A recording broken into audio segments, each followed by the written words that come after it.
يلا احنا بنصور يا عم بشرب استنى. طبعا انتوا عارفين ان في رمضان ما ينفعش السحور من غير فول. تعالى ما اوريكم عم بقالي مجهز لكم ايه في تكات وحركات الفول في رمضان. بعد ما ندمس الفول لازم يتعبى في اكياس كده عشان نضمن دايما ان هو يتقدم بنفس الكميه في كل مره. بيقولوا لي في الكومنتات لو عايزين طريقه تدميس الفول عشان ابعتها لكم. واحد اجمل اطباق الفول عندنا الفول بالزبده، سواء انت عايزه مهروس او مش مهروس. هننزل بالفول بالطاسه كده. سامعين الصوت يا جماعه؟ شامين الريحه؟ بصوا بصوا، زبده. ده مش فول، ده زبده. بصوا بصوا بصوا. تمام. ونيجي على حته الزبده الفلاحي اهي. بصوا بصوا بصوا بصوا هتعمل ايه.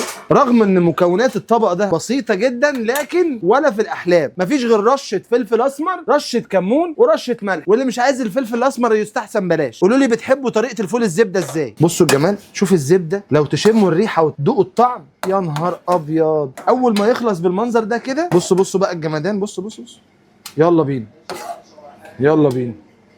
احلى حاجه انك ما تحطش فول الا والزبده لسه، وتكون حبه وحبه، حبه كامله وحبه مهروسه. بصوا الجمدان.